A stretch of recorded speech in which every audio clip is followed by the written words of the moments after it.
Bueno, el personal està cansat.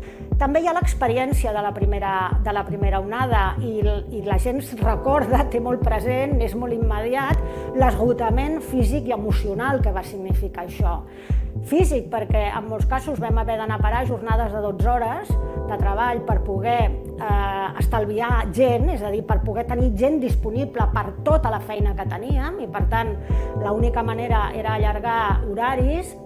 Això la gent se n'en recorda i li preocupa que sigui així. Confinats dintre de les pròpies unitats, no podien sortir amb totes les hores de feina. Per tant, tot això és un record que tenim i que intentarem evitar que ens torni a passar, sigui com sigui, no? Perquè és una que és tremendament esgotador i amb aquesta segona onada no sé si ho aguantarien.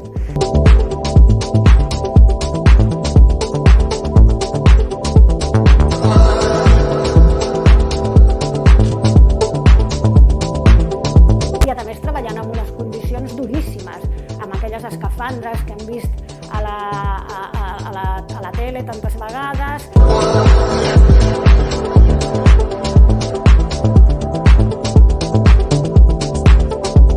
També hi ha un sentit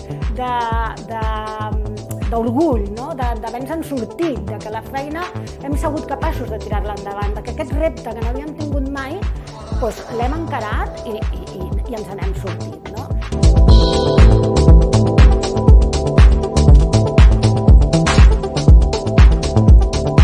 Quan la gent que necessitem, nosaltres ens agradaria tenir més personal del que ara tenim, però no n'hi ha.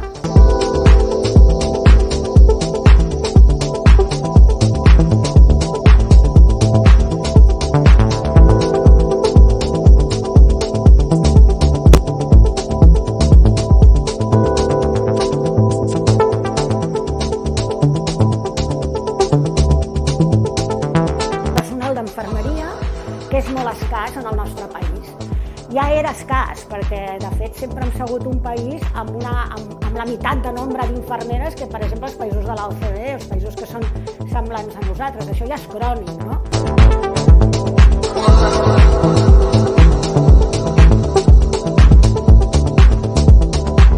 Les infermeres és un col·lectiu que precisament també pel tipus de feina es jubila relativament d'hora, és a dir, hi ha poques infermeres que arribin fins als 65 anys.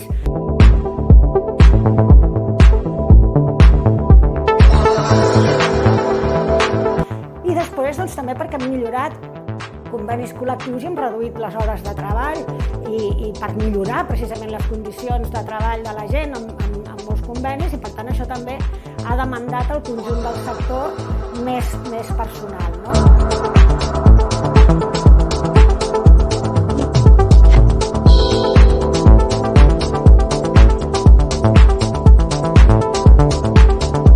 La puntilla ha estat la Covid.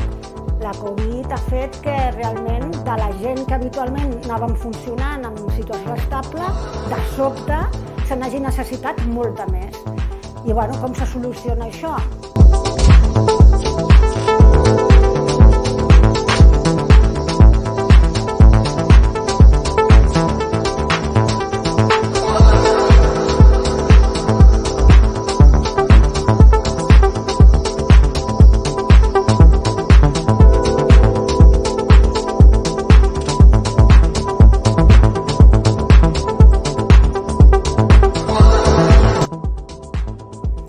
En aquests moments nosaltres tenim 150 persones aïllades a casa.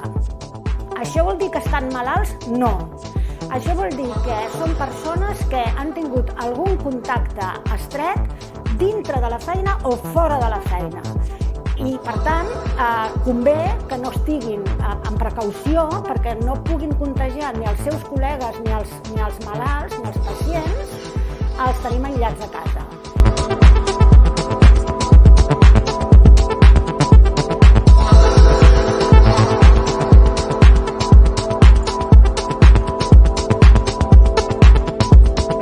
Nosaltres tenim 3.800 treballadors en tot el parc de Salut Mar.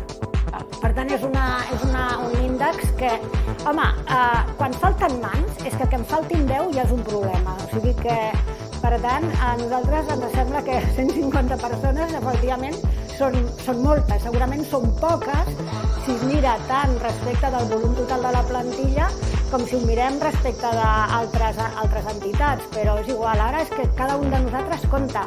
Per tant, és important que la majoria de gent puguem estar disponibles.